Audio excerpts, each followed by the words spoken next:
This is case number 32. Pelvic fracture. 140 words per minute.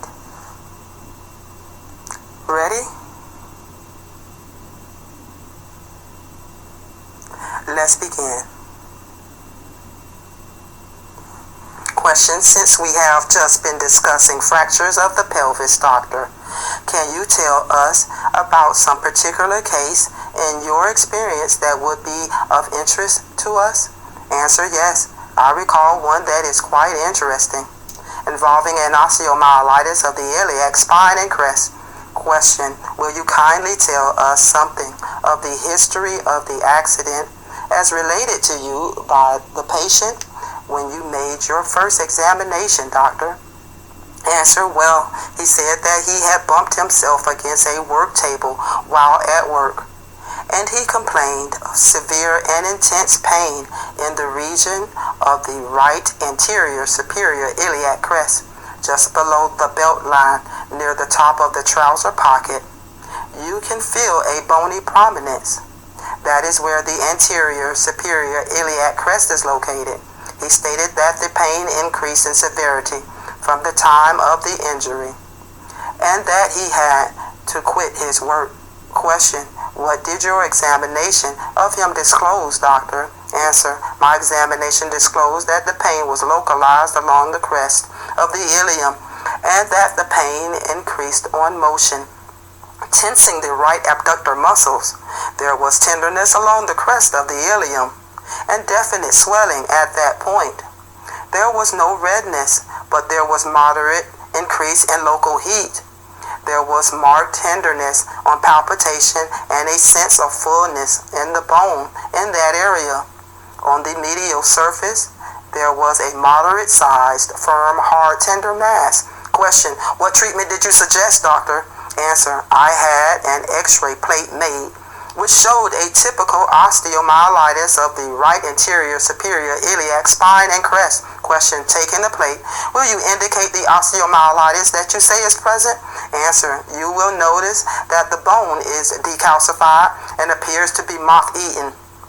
If you compare the wing of the left ilium with the wing of the right ilium, you will see on the right a very low-grade active osteomyelitis, while on the left side, the outline is smooth, distinct, clear, and homogeneous, with none of the moth-eaten appearance that is so very definitely evident on the right side. Question: when you use the word decalcified, just what do you mean?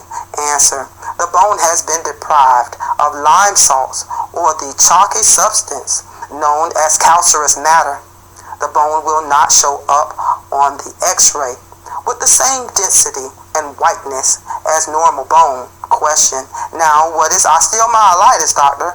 Answer: osteomyelitis is an infection or inflammation of the bone marrow or of the bone and marrow. Question: what is the accepted treatment for the checking of this disease? Answer: surgery, excision of the affected part. Question: is there any other way of controlling or checking the disease than by removal of the infected portion? Answer: at present, this is the only accepted method. Question: what was the nature of the operation you did on the patient? Answer: an incision was made over the ilium, and the periosteum was incised and reflected both laterally and medially until good bone was exposed. Then, by the use of a chisel, the infected bone was removed. There was a very large amount of granulated tissue and pus present. Question: doctor, you say the periosteum was incised and reflected. What is the periosteum? Answer: that is the covering of the bone, and it is also a bone-producing mechanism. It is about as thick as 3 sheets of paper and covers all bones.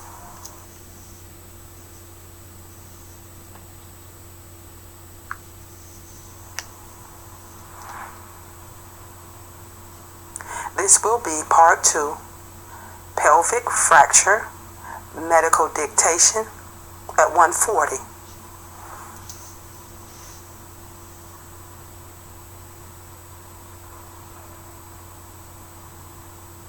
Ready? Let's begin. Question, what do you mean by the statement that the periosteum was incised and reflected? Answer, that means the periosteum was divided and stripped off so that we could obtain access to the infected bone and remove it. Question, do you mean the periosteum was removed entirely?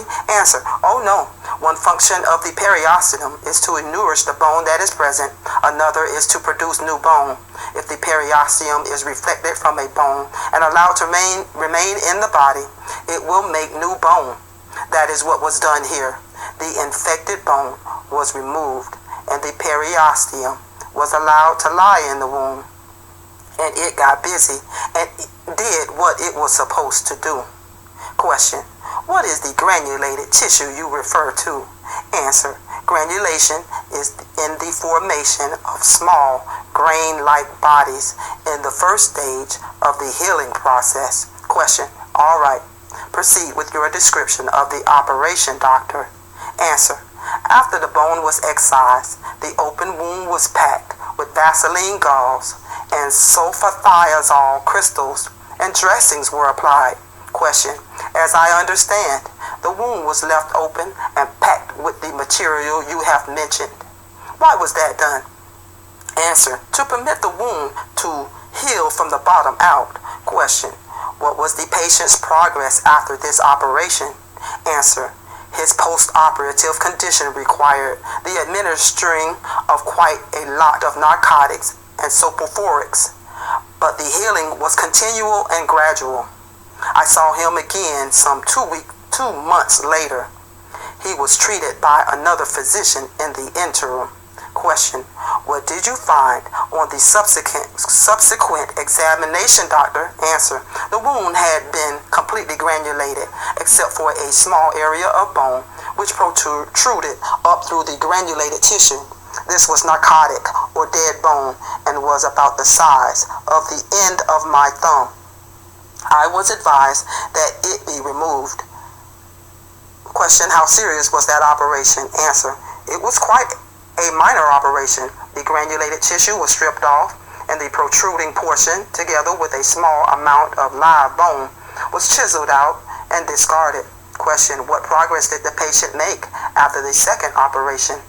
Answer, a month later, it was found that the wound had not completely epithelialized. There was very little tenderness in the operative area, but there was a complaint of some soreness posteriorly.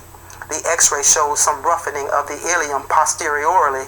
Inasmuch as there was no increase of local heat and no abscess, it was not thought advisable to do further surgery at that time.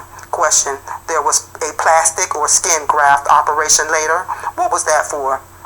Answer, the granulated tissue finally epithelialized over. That is, the skin grew over the bone, but there was a very thin scar that was adherent to the ileum because of the danger of rubbing against the patient's clothes or bumping the scar. It was thought advisable to resect the adherent scar and bring a layer of skin with a fat pad on it over the bone, so that there would be freely movable skin over the bony prominence instead of the thin adherent scar. That was done, and the adherent scar was resected. A second incision was made about 2.5 inches above the first incision and parallel to it.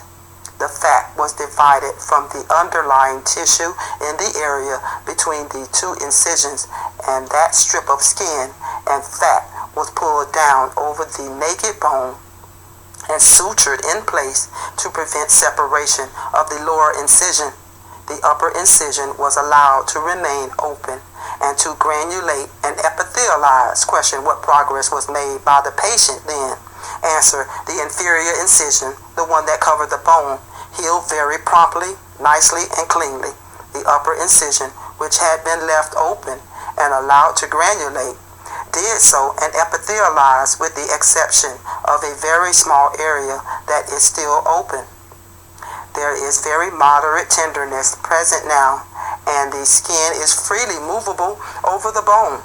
The upper incision is slightly invaginated or drawn back at one point, and there is a small superficial area from which there is a cerebropurulent discharge. The discharge of serum and pus is caused by the fact that the skin has not completely covered the area and granulated tissue is exposed, resulting in the discharge from this moist area. Question: in your opinion, doctor, is that discharge from the site of the myelitis? Answer: definitely not. It is above the site of the osteomyelitis. If there were any connection between the discharge and the osteomyelitis, the sinus would be below rather than above the infected area. There is no evidence of active osteomyelitis at all. Question: what do you find the patient's condition to be at this time? Answer: he complains that his entire right leg feels as if it were rotated and turned outward, and he states that he has a tender area at the popliteal fossa of the right leg over the hamstring tendons. He moves his hip well in all directions. There is the serous discharge referred to. The lateral crest of the ilium has been displaced internally, and callus formation is abundant but slightly irregular. There is no evidence of detached spicules. He is disabled from doing heavy manual labor and will be for another 3 or 4 months. It may be necessary to reopen the wound and approximate the subcutaneous tissues at the point of the serous discharge, since these tissues become granulated and will not heal out. This will be a minor procedure that is frequently done, and disability would not be extended by reason of it.